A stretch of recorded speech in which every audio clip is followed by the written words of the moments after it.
I really had two choices when all this stuff happened, and it was either stay stuck in the storm and like just punish myself or do something about it. And it's not easy. Like, I'm not sitting here being like, oh yeah, it was so great when my wife was 8 months pregnant and we were 2 weeks away from bankruptcy and she told me to move out and live in a hotel, that I was so stoked that I was going to make it back. Like, no, that's not what it felt like. But it felt like if I do nothing, there's zero chance that I'm going to change anything. And I was like, and if I do something, I have a chance.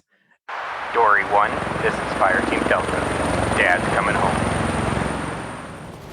Welcome to the Military Veteran Dad Podcast, where it is our mission to bring every dad home. I am your host, Ben Killoy. I'm a United States Marine veteran, husband, and a father. We will bring authentic conversations to inspire action in your life so we can close the gap between the dad you are today and the dad you want to be tomorrow. This is the Military Veteran Dad Podcast. Welcome back to Military Veteran Dad, episode 96. Today's episode with George Bryant is going to crack everything you know to be true, because right out of the gate, George just lays his heart right on the open and explains who he is, who he was, and how he got to where he is today. So I'm not going to go ahead and steal a lot of George's thunder because, man, this episode just blows me out of the water. As a person listening to it, it was almost difficult for me to keep going through the next question because I had to process everything that was going on. It was extremely emotional for me because he just has a story, and opening up the way he did, it's very difficult to not see your life and to see some pattern or see some similarity. And I'm positive by George going first with his story, there's a dad out there that's going to be able to go second and share his story, maybe with a close friend, a battle buddy, or heck, just even acknowledge that something's there. Because oftentimes what military dads do is we just lie to ourselves that everything is good and fine, and it's neither good nor fine. So I know that George's episode is going to do that for you today. George is also part of this amazing company called High Speed Daddy. Ever since George has come to my life, I checked out High Speed Daddy. I got the backpack and the lunchbox. These two things have automatically started making my dad life better and cooler because I get to rock around with the backpack that's militarized. It's got so many zippers. And my kids love it because it's different. It's a novelty. And they like putting things in all the random zippers as well. We got the first aid kit, all of that. My daughter is obsessed with Band-Aids. Some random Band-Aid advice for dads. A Band-Aid can fix everything. There's been many times where I fight putting a Band-Aid on something because it doesn't need one. But a good friend of mine reminded me one time and said, a Band-Aid can fix anything.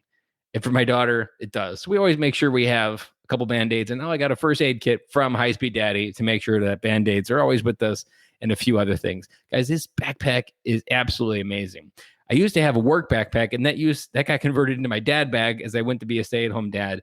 But man, that backpack has gone to the side, and this is my new dad bag. It's an awesome adventure bag where we put all of our stuff, the water bottles, the jackets, you name it, it fits in this backpack, just like your military backpack was when you served. This backpack is how you can serve as a dad, and it's got the best gear for the right moment, at the right time.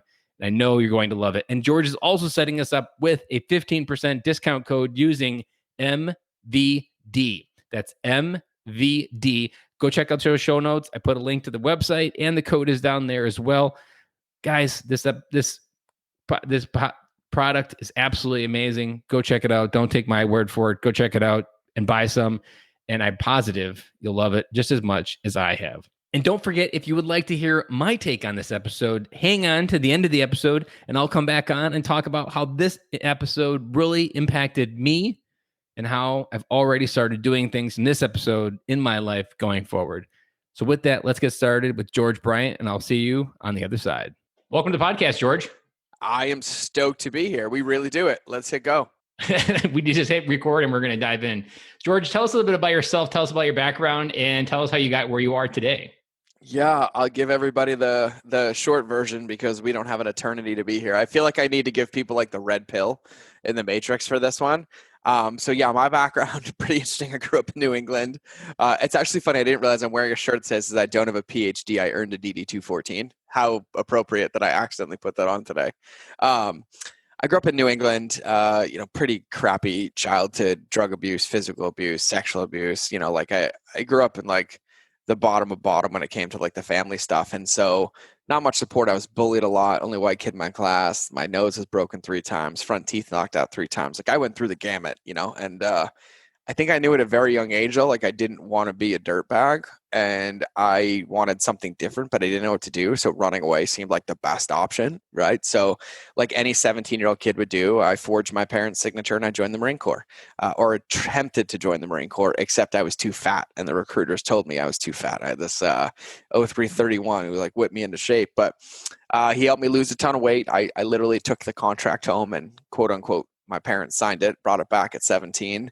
Lost the weight they met me in, and they depped me in through MEPS, and then I left for boot camp right after I barely made it through high school. And we were talking social services, divorce attorneys, like emancipations. I was homeless, like all that stuff. And so going to boot camp was like heaven, right? It was like, yeah, okay, I got it. Structure, safety, and take my entire childhood and use it to turn me into a lean, mean Marine and reprogram me again. So I ended up joining the Marine Corps. Napoleon Complex took over for fun, right? So I was an honor graduate at boot camp, honor graduate at Marine Combat Training, honor graduate at my school. So I went from the fat kid that was bullied to like, I'm going to show you all. And, got myself fast tracked to deployment when I was 19 years old because I, had to be the guy. So I ended up in Somalia 2004. Had a pretty significant injury to my legs. I had exercise-induced compartment syndrome. And so that was supposed to be career-ending, leg-ending. They brought me home, told me they were going to amputate my legs. I told them to pound sand tactfully at the point because I couldn't say it differently. I kept my legs, did a lot of physical therapy, ended up staying in the Marine Corps for another 9 years, but made a full recovery even though I can't feel my legs from the knee down. Tied a world record, did an Ironman. My dad got diagnosed with cancer, lost my dad to cancer, married, divorced, ended up back in Afghanistan, 2009, 2010, suffered a couple pretty bad brain injuries, a traumatic brain injury, bleeding in my brain, fluid on my brain. And so when I came back from deployment, they're like, it's been fun for 12 years, but you're kind of unfit for military service. We're going to process you out on like a med sep. And so at this point, I was kind of sick and tired of being sick and tired. I'd been an addict my whole life. I'd been bulimic. I'd struggled with a lot of things. And so I taught myself how to cook. I started CrossFit and I started eating paleo and I started feeling really amazing. And I was like, I need accountability. And so I was like, I'm going to post this stuff online. This is like 2010. And so I made a fake college email to get a Facebook account back in 2010, because I was not the smartest guy, and started posting recipes that I was cooking on Facebook. And after a couple of weeks, and a couple of months, it turned from like 3 people to 300 people to 3,000 people to somebody's like, you should start a blog. I'm like, what's a blog? And they're like, oh, it's like this website thing. This was 2010. And so I took all my recipes, copied them over, made a blog at civilizedcavemancookingcreations.blogspot.com. Like that's how dumb I was. That's a really easy domain name.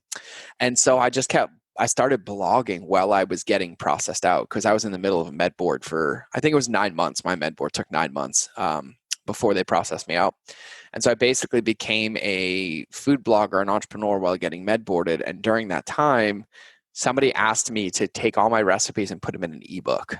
And I was like, okay, what's an ebook? And they're like, it's like a Word document, blah, blah, blah, right? So I saved everything and I sent it to them.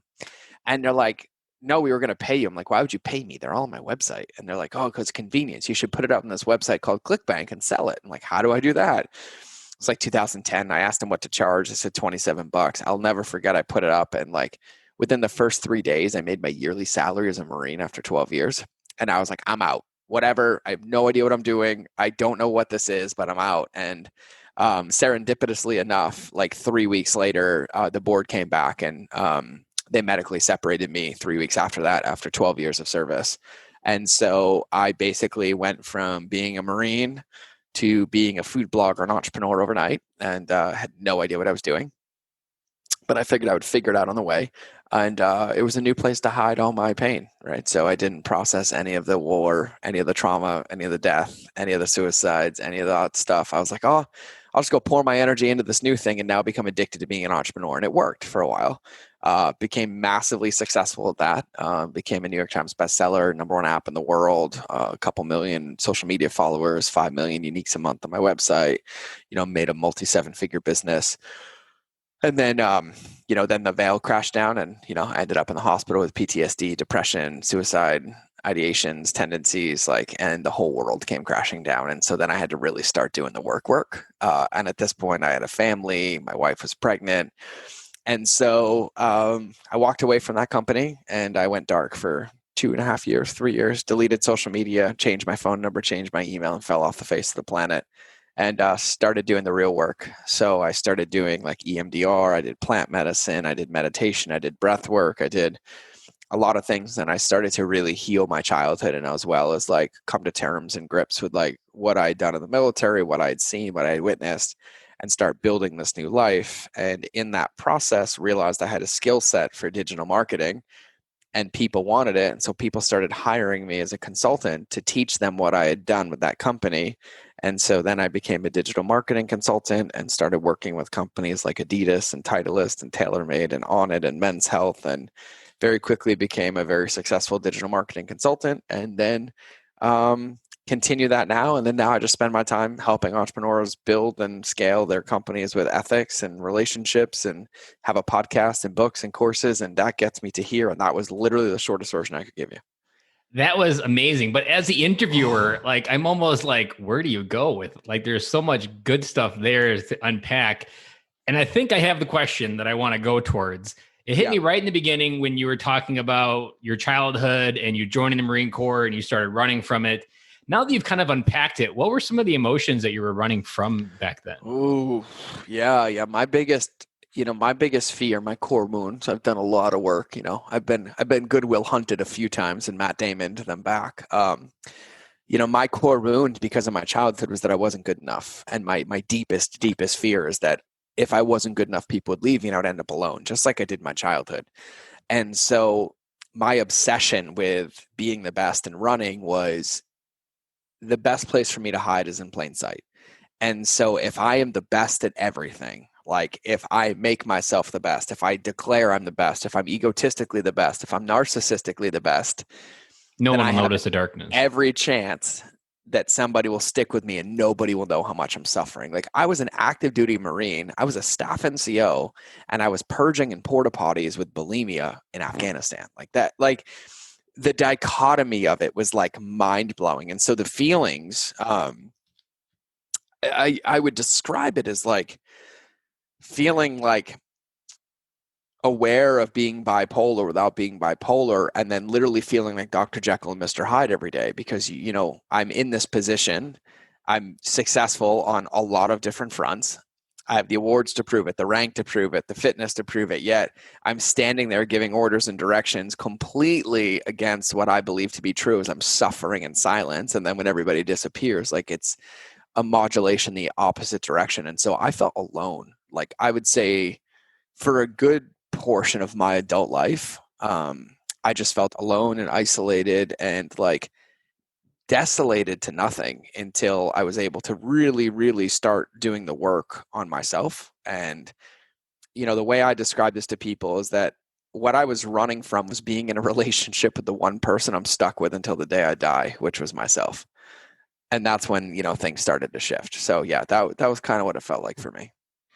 And I can imagine that that's a very common story that you've unpacked there for many military dads. I mean, so many, especially the Marine Corps. The Marine Corps assigns you an entire identity built on 200 plus years of history.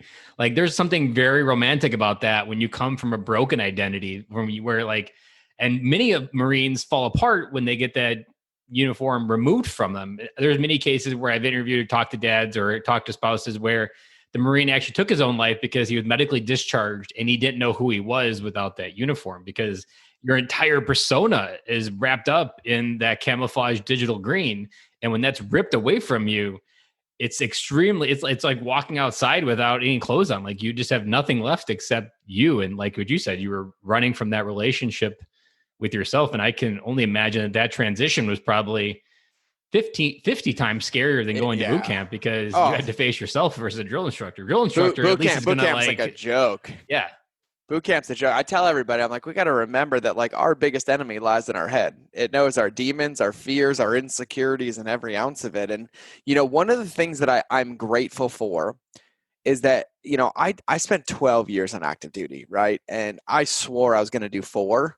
and then get out. And I hated it. Like, let me be really clear with everybody. I loved being a Marine. I hated the Marine Corps. And I mean, like, viscerally hated it.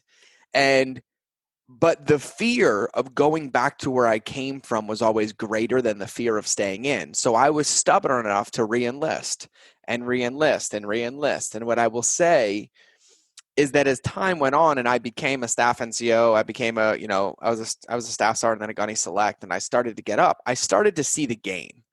And seeing the game from that perspective allowed me to start to really identify like what I had been through and what I had processed and who I had become in the Marine Corps, and starting to realize that it also wasn't my identity, but I could choose to use it as a tool. And so, after 12 years, I wasn't so engrossed and engulfed that like it owned me, because I had a lot of dissonance being created. I'd say probably from like year 6 on, where I was like counting the days till retirement. I had 14 years left and I had a countdown calendar, right? I'm like, okay, 13 years, 6 months, 13 years, 3 months, right? Like, and I was going there, but I was already starting to, I'd gone through that process, and I feel like this happened to me in the Marine Corps. Like, you go through boot camp, they break you down, they train you to who they are, give you an identity. It gives you this level of confidence that's required to do the job that we do in the small numbers that we do it.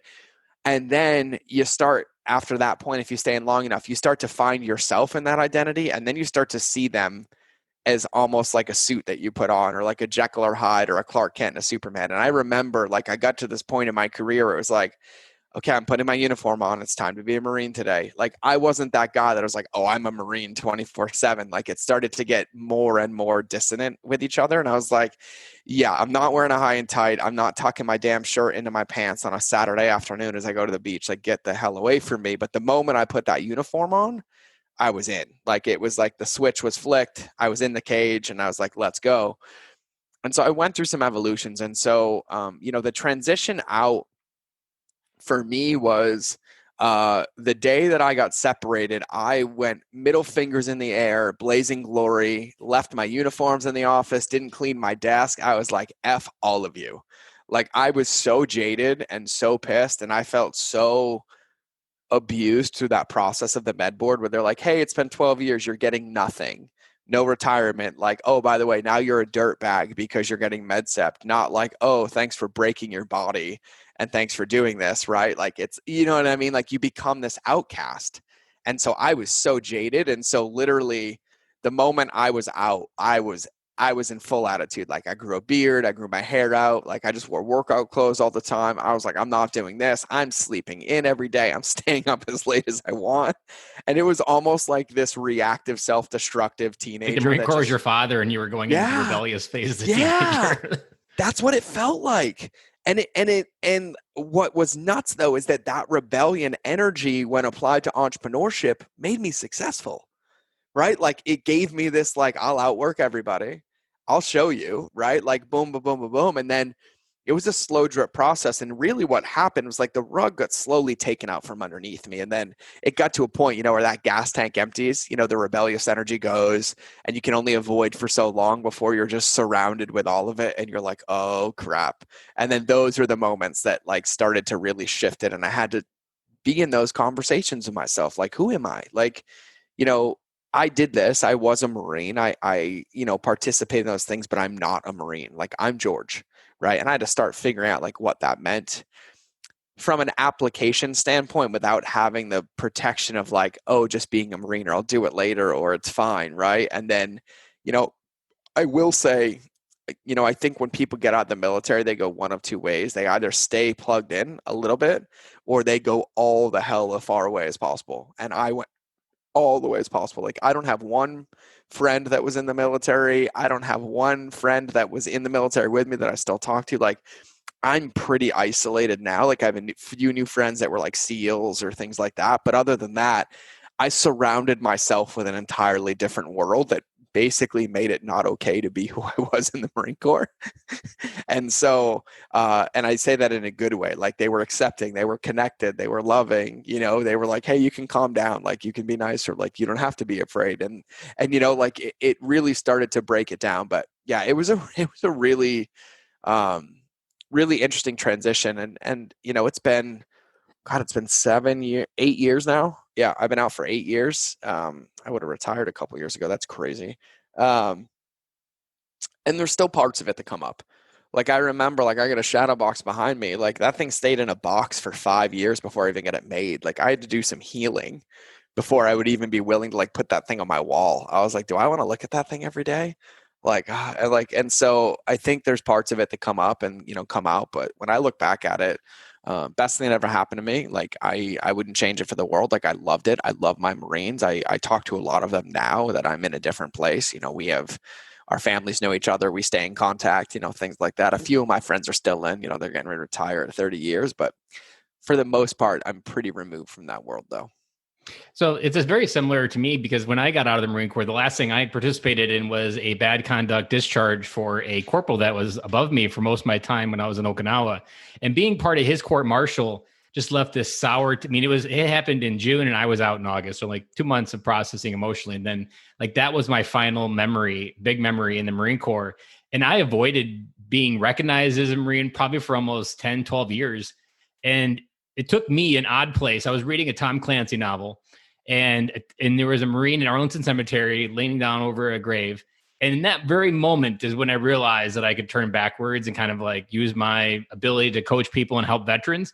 It wasn't until that moment that I actually started facing the Marine Corps and started being okay, being identified with it, understanding how it shaped me. And there was one question that I was wondering as you were talking about your experience and now that you've kind of unpacked it. Looking back, I'm sure you wouldn't have wanted your life any other way than the 12 years you had in the Marine Corps. What do you think the Marine Corps did the most to shape you who you are today, even though it was difficult when it's happened? But what kind of gratitude have you been able to find when you look backwards? That's such a powerful question. And God, I think that answer would change year after year, but I'm at the point now where I'm pretty aware. So number one was the ability to have an identity of self, right? Like to realize that like one of the things that I really took away from the Marine Corps was like at the end of the day, the results that I created and the results that everybody else created around me were because of what I put in. Right. And like there's a really deep level of power and understanding like how powerful we are when we are that committed and we're in. Right. So like that was a big one for me. The second one was I had no idea what suffering was until the Marine Corps. And now I don't think I could ever suffer in my life. Like there's nothing, and I mean nothing in my life that I could even fathom in my worst nightmares that would come close to have me feeling the pressure that I've felt in certain situations on deployments and war and in certain arenas. And so most of the life feels easy to me now. Like I feel like it's a game of like paying attention and like staying really grounded and really present, and then like kind of moving forward. And then resiliency is kind of the biggest one. And I responded well to tough love because that was my abuse pattern as like a child. Right now I realized that it probably wasn't the healthiest thing, but it was good for me at the time. But one of the things that I loved is there was always this striving for progress, not perfection, right? Like like we could run a 300 PFT, but we could always still try to do one more pull up. And, once you got it, then you had to give it away and help your Marines get it. And like, I kind of loved that there was this level of like, you were never done, but at any moment it was completely okay to like pause and stop and be proud of where you'd come.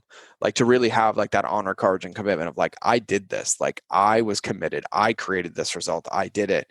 Those are some really big tools and really big distinctions that I think apply a lot in life. And, given the state of the world that we're in right now, like I had people complaining like, oh, I've been locked down for 3 weeks. I'm like, I did this for like 28 months. Like, what are you talking about? I was like, I have cable television and Netflix right now. I was like, are you kidding me? We have showers. I'm like, I didn't shower for 4 weeks at a time. And if you did a time in Iraq, it's not 115 yeah. degrees outside. Yeah. And so like, I think like perspective for sure. So just like this really deep understanding, like if it's going to get done, I have to do it. And that means for me and everybody else around me, like 100% responsible 100% of the time, no matter what. Like I can either check it and make sure, or I can't, and I'm responsible or I'm complicit in that. So like that level of ownership was huge for me. Even though I resented the crap out of it when I was in, I was like, I'm not the problem. He is. Like he did it. And like I would complain, but at the end of the day, I learned some lessons from that. And then Yeah, I think for me, the ability to like really understand what I'm capable of. Like I wouldn't wish combat, I wouldn't wish deployments, I wouldn't wish some of the trainings that we do in the military on anybody. But at the same, yeah, yeah, yeah. But at the same time, like I'm really grateful for the opportunity that I looked and I was given multiple chances to show that like nobody forced me to be there. I could have refused to train. I could have picked a different MS. I could have got out, but every time that I committed and went through it, there was a level of understanding that when I fully committed, I was going to make it through the other side. And like I could just keep going and keep going. And like that was really big in understanding like my capacity as a human being and like what I can really give and what I can give as a father, what I can give as a husband, what I can give as like just a mentor in my business. And then the resiliency, like just realizing like no matter what, like, and I'll never forget, like I do remember when the first time I ran a 300 PFT, I'm like, yeah, I'm done running. And then the next PFT I was like, oh crap, if I don't train my ass off, I'm not gonna be able to do this again. And it's like, it doesn't stick, right? Like you have to work at it every day and every day and every day. And so those are some of the big ones for me.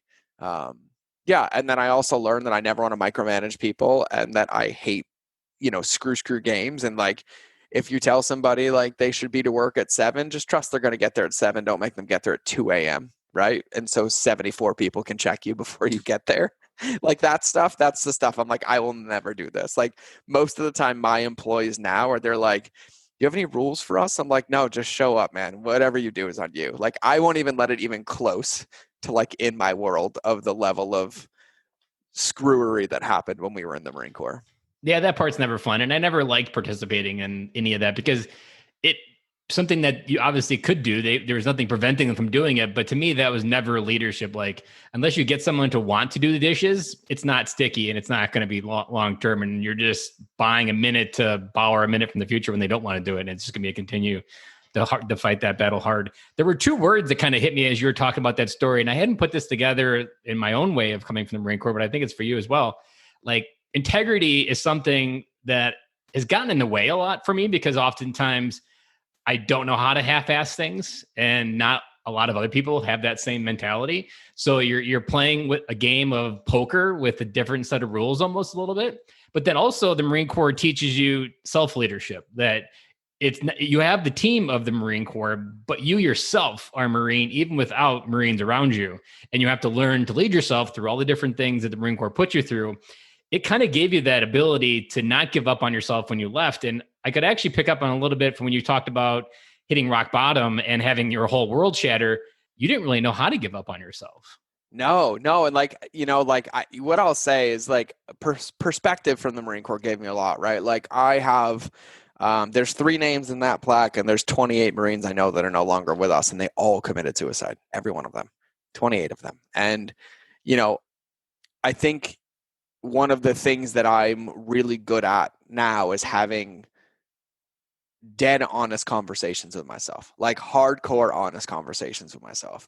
And, there were a few conversations that had to be had with myself about what my plan was and what I was going to do on this planet with whatever time I had left. And one of those conversations is like, are you going to stay or are you going to go?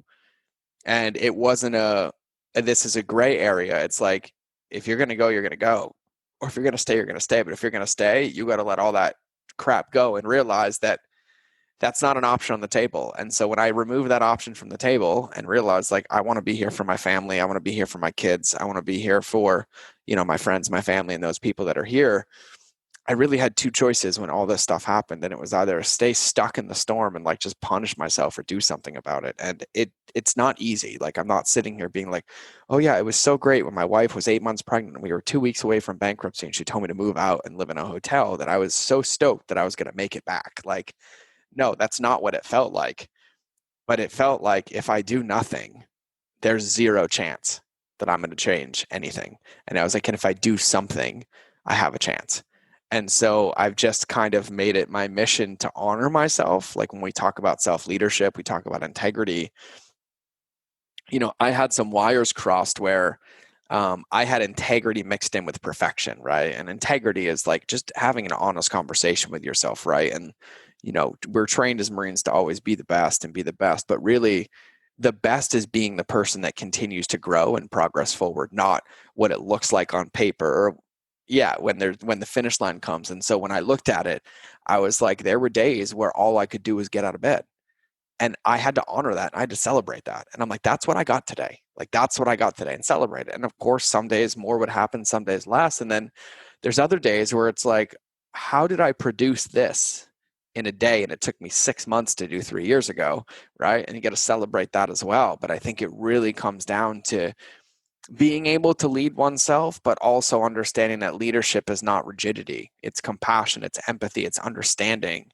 And we have to understand ourselves, right? Like, we don't have an unlimited gas tank. We don't have a NOS button that we can hit whenever we want, or we end up dying and crashing. And so we have to be able to lead ourselves, but check in with ourselves and be like, okay, am I quitting, or is this really all I have today? And if this is all I have today, like, how do I acknowledge myself for it? What am I going to do tomorrow? But then also being able to check in and be like, am I just committed to being miserable right now? Am I quitting? Like, do I have more? Can I give more? And like, really being okay, being reflective of that place, and then having the ability to understand that at some point you have to make a decision. Like, call it the OODA loop, right? Like, you observe, you orient, you decide, and you act. You have to take an action and you have to move forward. And so those are things that like I work on often. And like, I mean, even this week, like, a couple weeks ago, I mean, I was like knocking out 40 podcasts in a week, videos, courses, trainings, outlines, syllabuses. And like this week, I've been like,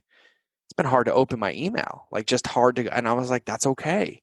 And I was doing 2-a-days a couple weeks ago, and I'm like, God, like just putting my walking shoes on right now, like I feel like an old man, but like, I'm like, I just need some time, and like honoring that and letting that be okay.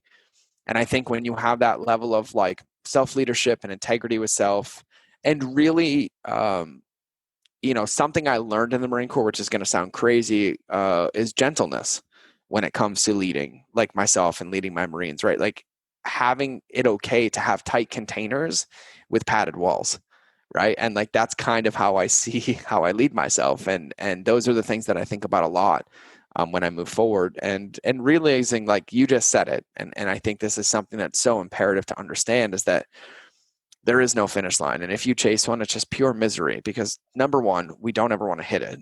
Number two, if we did, all we'd be is disappointed and 8 feet under. And number three is that there's nothing in there. It's just distraction, right? Like, all we have is today. All we have is what we do right now and in this moment and in the next moment. And it's really, my buddy Stefanos and I talk about this all the time.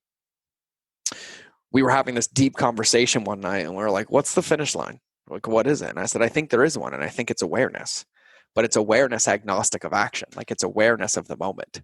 Like, oh, this is how I'm showing up, or this is what I did today. This is what I want to do. And then regardless of what that awareness brings, then deciding in that moment, do I do something with it? Do I let it fleet and pass? Do I let it go, or do I act on it?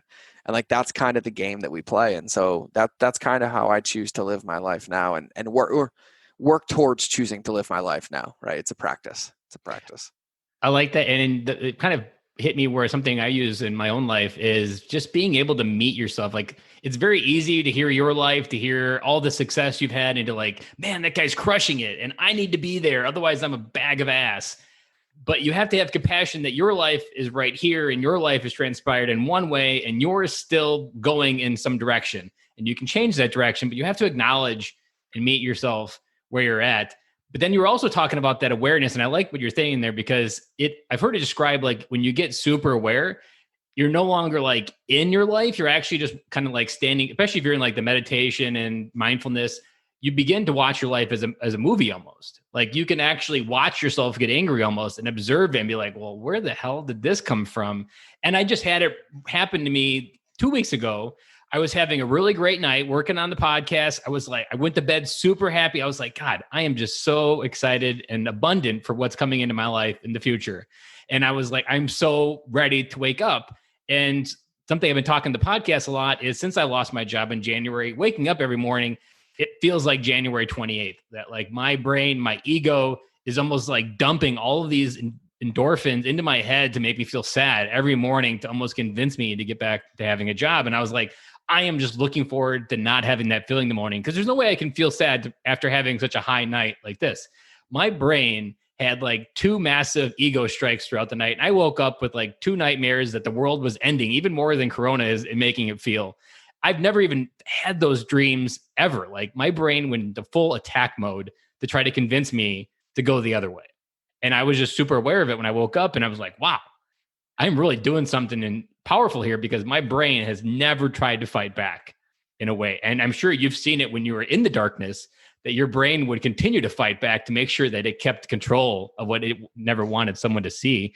But when you get to that point where you can watch your life as a movie, every moment is just a bit like, wow, that's a stupid thing. I should never do that again. But you have to be aware of that first in order to be able to recognize for a change.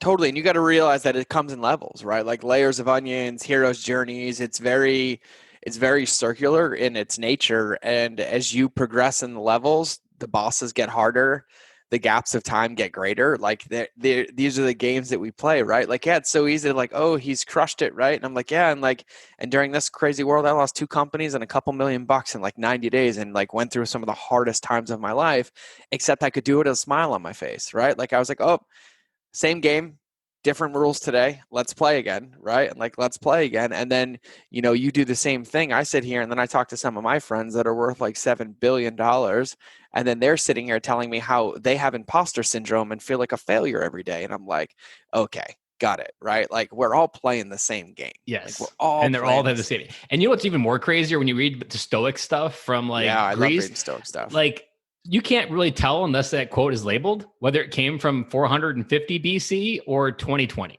Some of that stuff is some of the same crap that it's uncanny of like the words that they put together. It's like, we have really been fighting this game with our mind, whether we've got $1 million, whether we have an infinite economy with the internet, the same thoughts of ego and internal fight has been going on for thousands of years now.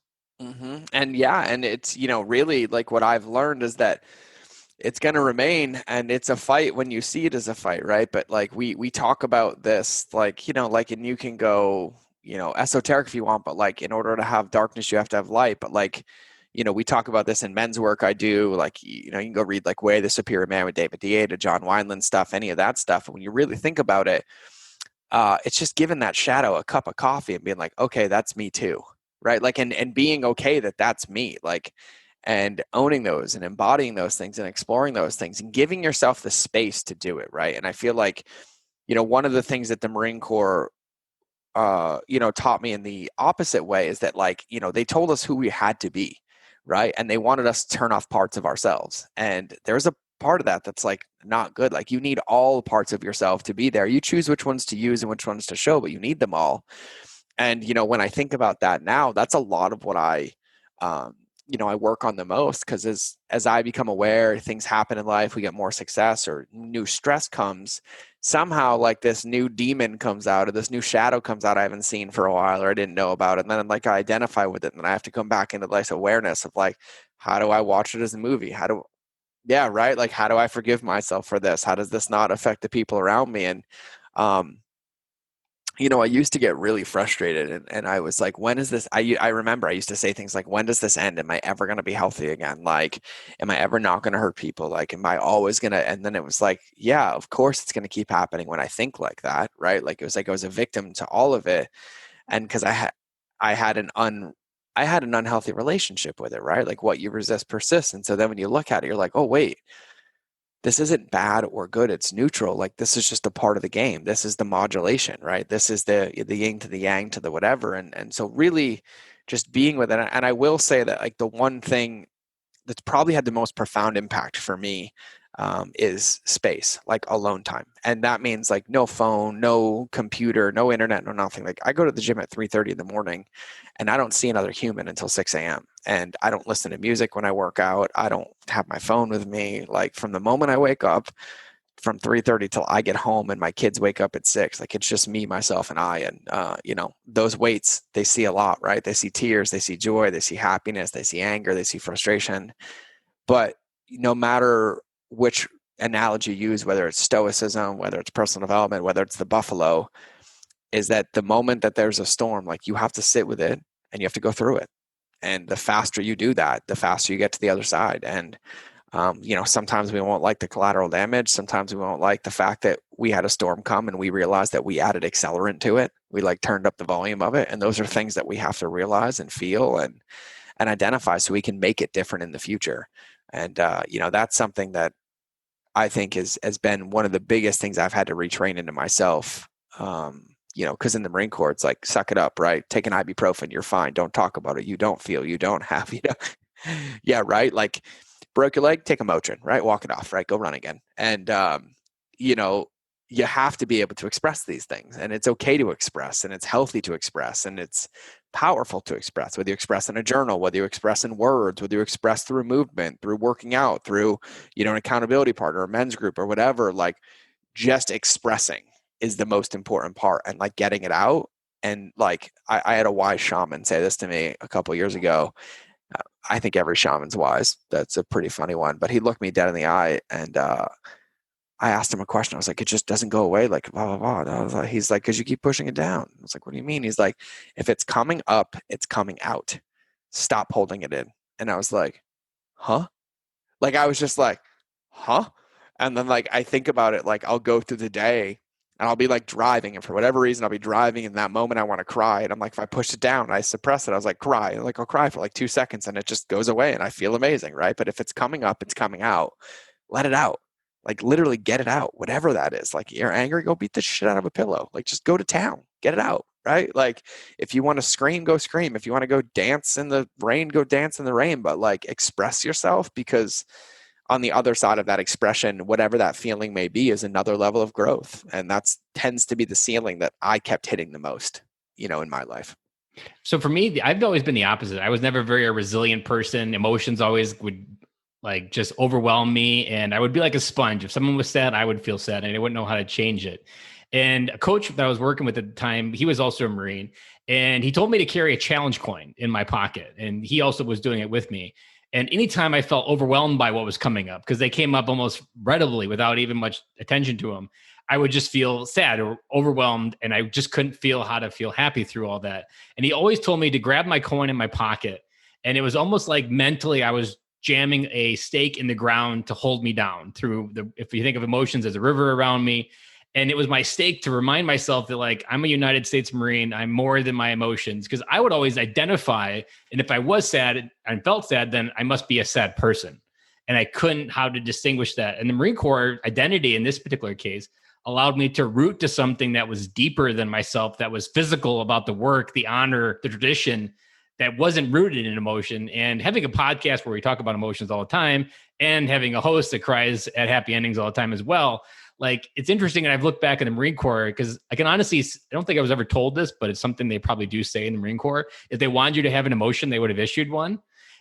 But at the same time, like, there's a Marine Corps order for everything. I almost have joked that there should be a Marine Corps order for how to properly deal with your emotions, because then maybe Marines would actually understand that it's not something taboo, and that there is a safe place of how to process your emotions in the Marine Corps. But just not acknowledging that is something just super important as well. Or if you are a person like me that you over acknowledge it, being able to understand that you're still a human being, that you're still exactly who you are. I'm still Ben Killoy. I'm everything who I am, despite in this moment how I'm feeling. That moment will pass just like everything else. Then I'll still be the same person at the end. Like, that's also the opposite side of your spectrum. And it's full something that many military dads struggle with. Yeah, there's a really good book. I didn't start reading till like 3 years ago, and now I've probably read 140 books, 150 books in 3 years. Like, it kind of, lit a fire. You were making her up for last time. I was, but there's this one book, and I love this book. It's super short too. It's a super short reader. Listen, it's called The Little Book of Clarity by Jamie Smart. And it breaks down exactly that. It breaks down toxic thinking and the way that we do those things to ourselves, right? Like, I'll stop feeling this way when, or I'll have this when, or I'll do this when, and all of the advocation of presence and the misidentity that we put on those things. And it's like, it's one of those books that's so simple, it just smacks you in the gut, like as hard as physically possible. And you're like, I thought of that. Well, yeah, but you need to hear it, like, to put it into practice. And that's one of them, because that's exactly what it is, right? Like, I've done every modality you can imagine when it comes to therapy. And I mean, I think I've done all of them, from prolonged exposure to group therapy, cognitive behavioral therapy, cognitive processing therapy. I did EMDR. I did MDMA assisted psychotherapy. I did psilocybin. I've done Botox injections. I've done plant medicine. I've done mushrooms. I've done ayahuasca. I've done everything, like literally everything. And if I look back, and I mean, if I look back at everything and I was like, okay, if let's say probably close to 7 figures in therapy, like what was the difference? Like, what would you say the two most pivotal things for you were? And it was alone time and breath work out of all of it, like literally all of it. Alone time and breath work, and alone time in the context that you were just talking about, like realizing that I exist as a human, like in this existential meat suit that we have no idea how it's even held together. If like you want to even get into like quantum physics, like the fact that my hand exists, and it's mind blowing to me, regardless of the results that are being created outside of me or how I see them. Because if you get really deep into it, like, is what you're seeing even there? Are you a projection? Like quantum physics stuff gets like mind blowing. Like be careful when you go deep down that rabbit hole. It's a big one. It's a big one, but it's like, no, like regardless of all of that stuff. And the way I describe this to myself, like in this moment, if I hit delete on the world, like everything, I just hit delete and it was just me in a white space or black space, pick your color. I'd be okay. I'd be breathing. I'd be fine. I would be here. I might be feeling certain things, but I would physically be here. And, that's what alone time helps me with. Like I can go be alone and feel sad or feel angry or feel depressed and be in a relationship with that without it being who I am. Right. And that was pretty much it. That and breath work were two of the most pivotal things for me and like biggest lever pullers for me that I've ever had in my life. Cold therapy was great, but cold therapy got me to alone time, right? Got me to, processes and thinking, and I still do all of it. But yeah, I think if I had to give the gift of anything, there's another really good book called Breath by James Nestor. And one of the things that I realized in this, for anybody who's ever experienced, trauma, PTSD, anxiety, depression, nightmares, any of that stuff, like anything, hypervigilance. After reading that book and doing the work that I've done, realized that I probably created 90% of my symptoms because I just simply didn't breathe. And it talks about a lot about how like we de-evolved, like how we're supposed to breathe, how we become mouth breathers, not nose breathers, like things that we don't feel and don't process because we don't breathe correctly. And so it's absolutely nuts. Like I have my 3-year-old does breath work with me. Like he'll get a boo-boo and I'll have him do like, I'll be like, breathe. He'll take like 2 nose breaths and he's like, Daddy, I'm fine. And like, we just move past it.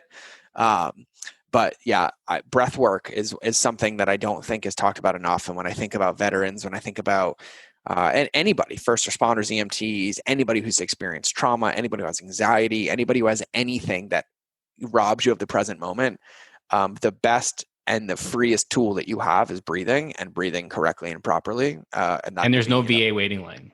No, and there's no VA waiting line. There's no, waiting 17 months to get an appointment. The crazy things that they do.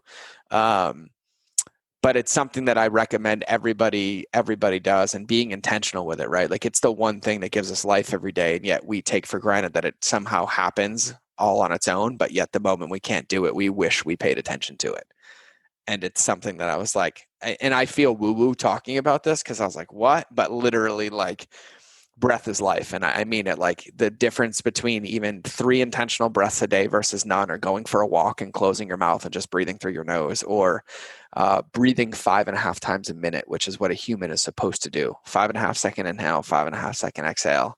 And like seeing what that feels like tends to be the fastest path to like feeling amazing, clarity, presence, and life for me that like I could ever imagine.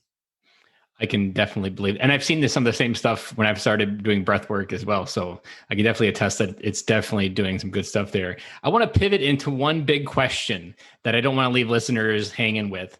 As you struggled to have a childhood that anybody would want to hang their hat on, what advice do you want to give out there for other dads who had a similar childhood like yours, and understanding how to become the father their kids need? Because a lot of dads run into the cases where if they don't have a good upbringing, if they were running through the military, running from something, the idea of fatherhood and leading others and their kids scares the hell out of them. So I'm interested to see, like, what advice would you give a dad out there struggling to even acknowledge that his kids are looking them to lead? Yeah, that's such a good one. And man, did it take me a long time to get to this point. You have to realize that you're only going to be reparenting yourself. And you have to do it with love and acceptance of self. And what I mean by that is that whatever you do, whether you have children or you're about to have children, you have to realize that at every stage of their life, at every moment, it's going to trigger a moment of your childhood.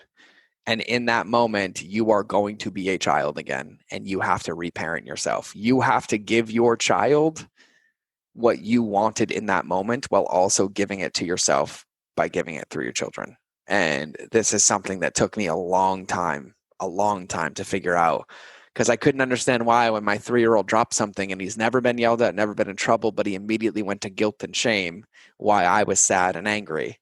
And I was like, oh, because that was trained into me. And I'm like, epigenetically, that passed on to my son. What I do in this moment creates a belief in his life. And my belief was, let's laugh about it. And we laughed about it, right? And then when he went to bed, I cried for 2 hours because I remembered every moment in my childhood where I did something and I was just being a child and I was made wrong or I was abused or I was whatever. And in that moment, I reparented that, but I had to process it. I had to feel it. And so I think the biggest thing to remember is that, you know, as parents, as fathers, and I'll speak to fathers because I am one, we're going to be required to feel more, to process more, and to give more than we've ever been asked to give, because we're giving it to our children and we're giving it to ourselves.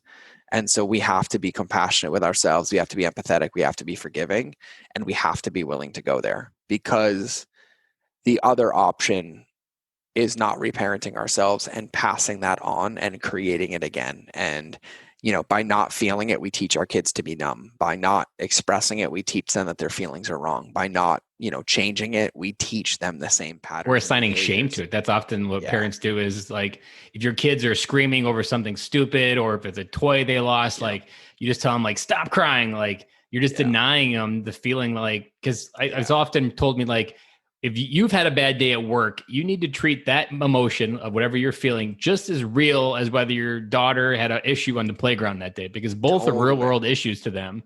And when you deny that, you just create someone's therapy bill years and decades in the future.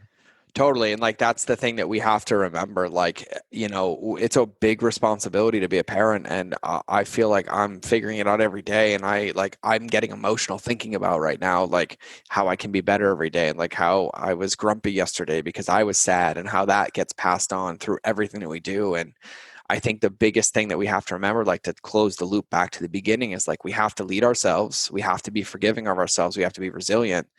And we have to be willing to understand that, like, every feeling is a feeling and it has to be expressed, and it's completely okay. And it's completely normal. And that's their perception, just like it's ours. And like, you just nailed it, Ben. Like, that's the biggest part, is like, create a container, create an environment where expression is safe. And that's really, really going to be the best way, because we have to express, we have to grow. And so that was something that took me, I'm still learning it. Like, I'm pretty emotional thinking about this right now, like, just where, like, I have a 15-year-old daughter and I have a 3-year-old son. Be a better parent to myself right now to be a better parent to my children. And so, yeah, that's a good question, man. And there's something that I've really, like, a dad listening to this could be like, okay, that's understand what to do there. I understand the idea, but it's still very difficult to implement. Some of the advice that I've used in my own life before I even knew a lot of this own stuff was, whenever you feel triggered, that's where you need to become a detective. Because when you're triggered, that says more about you than it does about your kid. They just understand how to push your buttons and your vulnerabilities.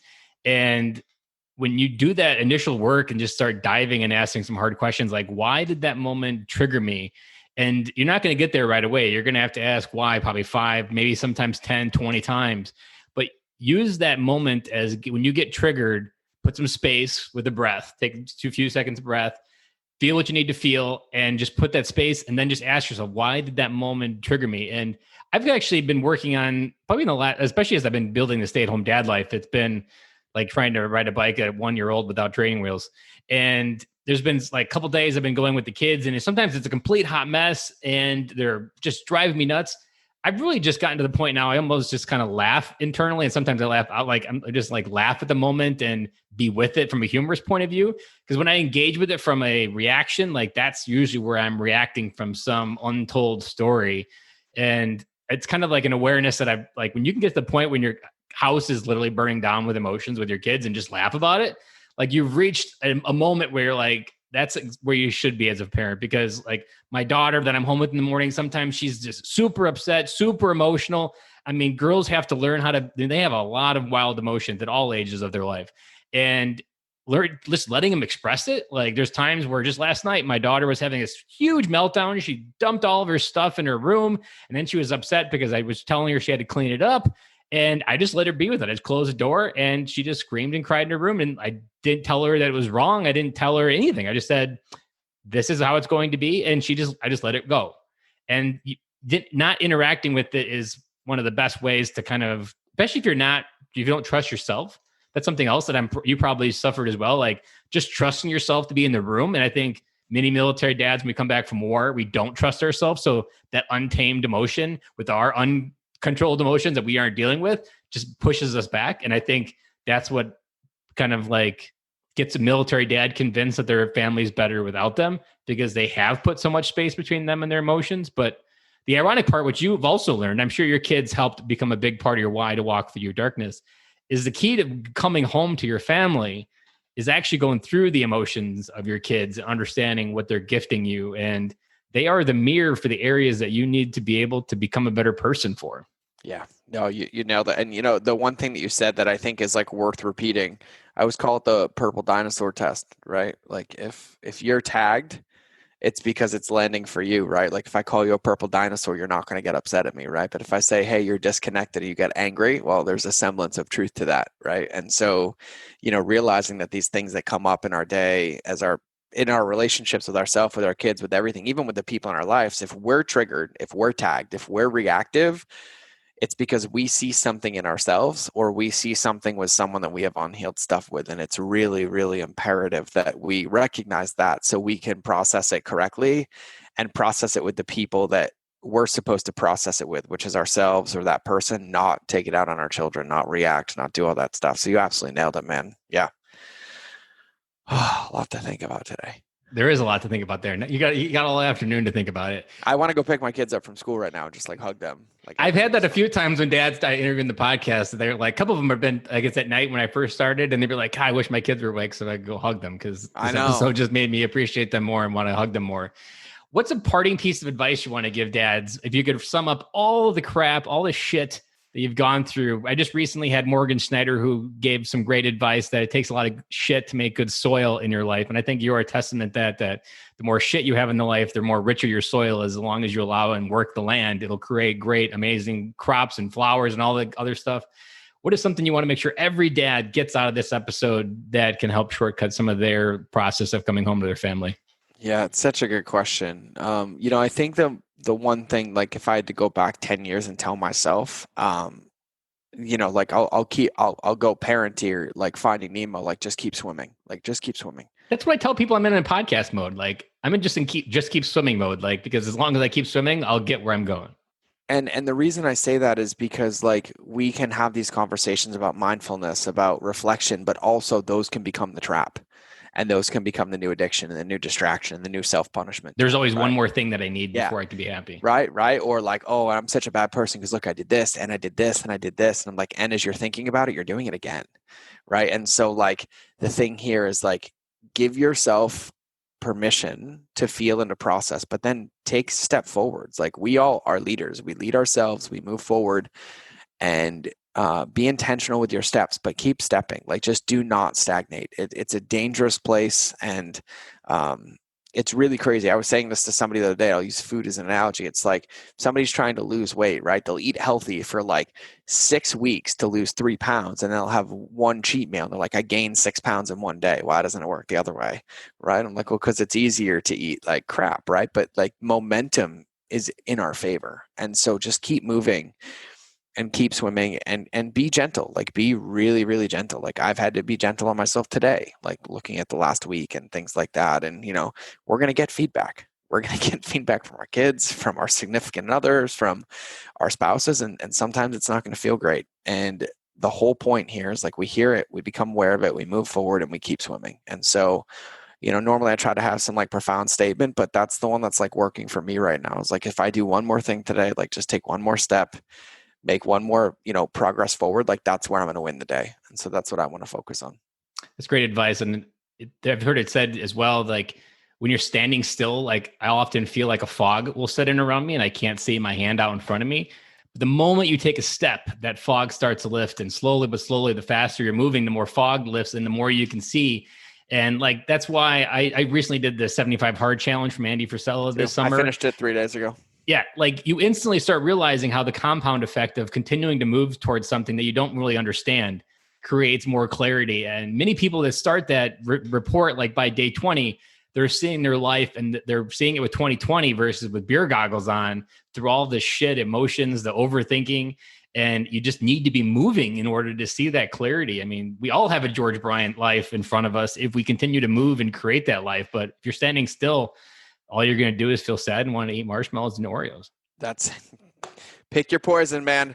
Marshmallows, Oreos, chocolate chips, cheesecake, whatever it is. But yeah, I think, just keep swimming, keep moving. And the one thing too, and I want to say this because I don't think this is talked about enough. Also, don't ever compare yourself to somebody else, like the measuring stick, right? Like I talk about my life. I've been through it, and I have friends in my life that make my life look like a walk in the park. Like literally, like I would choose my life 100 out of 100 times to avoid having one day in what they went through. And so, one of the things that we have to remember as human beings is that all of us see things differently. We feel things differently. We process things differently. And something that's easy for me might be stressful for you. And something that's easy for you might give me a freaking panic attack. And so, just make sure you're looking at your own house, and it's not a comparison game. It's not of like, I deployed, I didn't deploy, I saw war, I didn't see war. My childhood was great, yours wasn't. I was abused, yours wasn't. It was like, no, how do you feel? Okay, if you feel that way, let's move through it. Let's move forward and let's do something together, because that's really where the commonalities come in. And so, and a lot of that just ties back to enoughness in general. Yeah, that's it.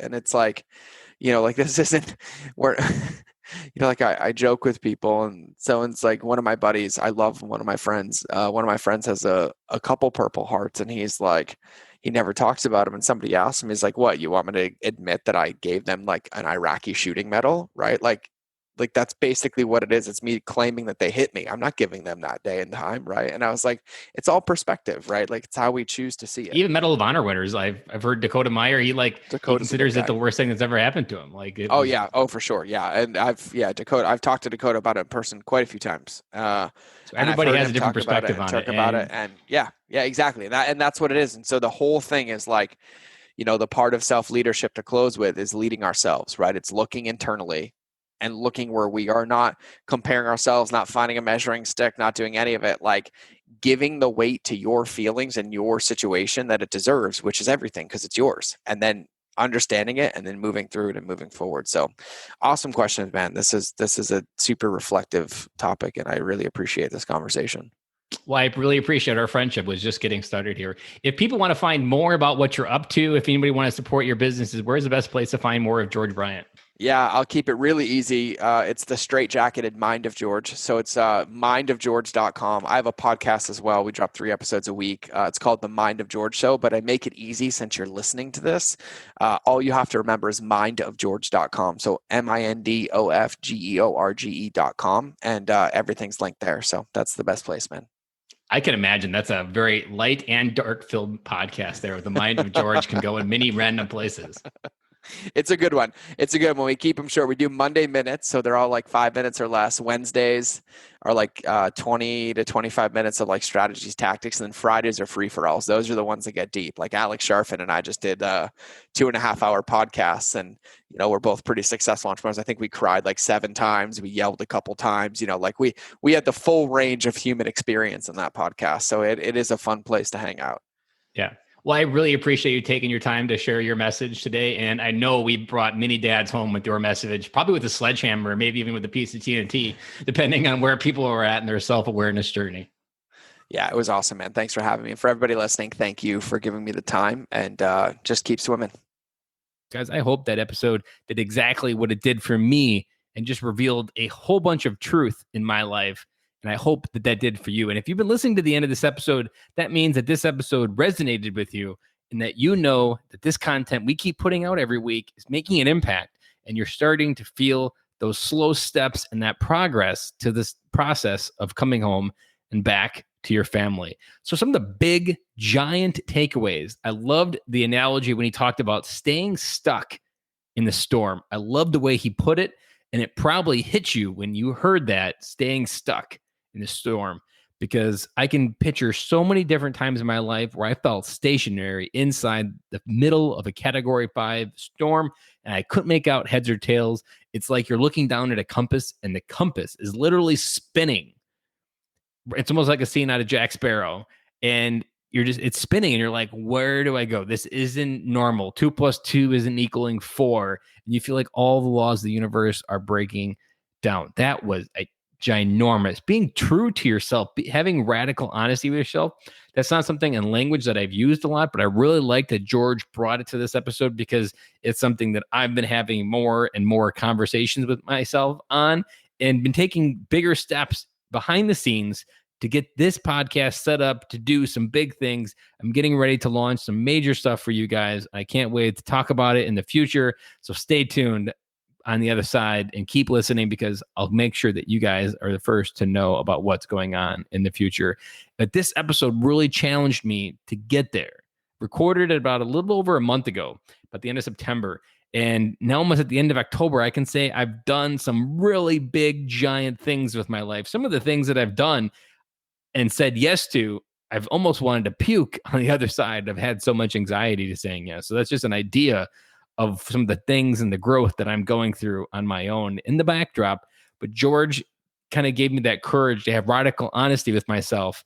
And it just has really helped me own more of who I am and more who I want to be. But then more importantly, what George talks about is being true to yourself, being okay, being alone, and knowing that it's perfectly fine what you're feeling. And if your win is that you got up and put pants on, have just an immense amount of gratitude for that day. And if your win is just crushing it and knocking out of the park, have gratitude for that day. This episode, I'm positive I will be re-listening to it over and over it again when I need a good punch in the face to wake up. Maybe I'm in comatose mode. Maybe I'm in autopilot mode. George speaks the truth in this episode, and it hit me like a bag of bricks. Don't forget to go check out High Speed Daddy as well and use the promo code MVD to get your 15% off on your backpack, lunch bag, diaper pad, whatever it may be, the first aid kit. All of it is hands down some of the finest put together military material outside of the military that I've ever really had. And I just know that you're going to love it as much as I had. If you've been feeling like you haven't fit in with all the baby gear out there, this is your place to go. So go check out highspeeddaddy.com, which a link is also in the show notes along with that code. And guys, it has been an amazing episode. I hope you have an amazing week, and I will talk to you guys again on Friday.